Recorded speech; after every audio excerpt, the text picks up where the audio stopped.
വിശുദ്ധ മരിയ ഫൗസ്തീനായുടെ യേശു ദർശനങ്ങൾ. ഒരു ദിവസം ഒരു പ്രത്യേക ആത്മാവിനു വേണ്ടി പ്രാർത്ഥിക്കാൻ ഒരാൾ എന്നോട് ആവശ്യപ്പെട്ടു.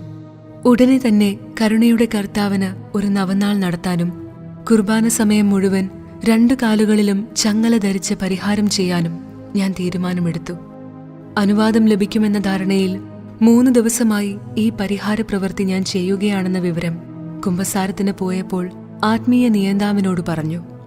അദ്ദേഹം തടസ്സം പറയുകയില്ലെന്നാണ് ഞാൻ കരുതിയത്. എന്നാൽ അദ്ദേഹം അത് സമ്മതിച്ചില്ല. അനുവാദം കൂടാതെ ഒന്നും ചെയ്യരുതെന്ന് അദ്ദേഹം ഉപദേശിച്ചു. ഓ എന്റെ ഈശോയെ, വീണ്ടും അത് തന്നിഷ്ടമായിരുന്നല്ലോ. എന്നാൽ എന്റെ വീഴ്ചകൾ എന്നെ നിരുത്സാഹപ്പെടുത്തുന്നില്ല. ഞാനൊരു നികൃഷ്ടയാണെന്ന് നന്നായി അറിയുന്നു. എന്റെ ആരോഗ്യാവസ്ഥ കാരണമാണ് ഈ അനുവാദം എനിക്ക് ലഭിക്കാതിരുന്നത്.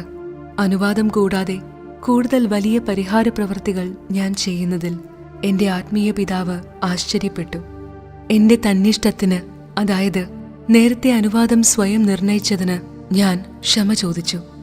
ഈ പ്രായശ്ചിത്ത പ്രവൃത്തി മാറ്റി മറ്റൊന്ന് തരാൻ അദ്ദേഹത്തോട് ഞാൻ അപേക്ഷിച്ചു.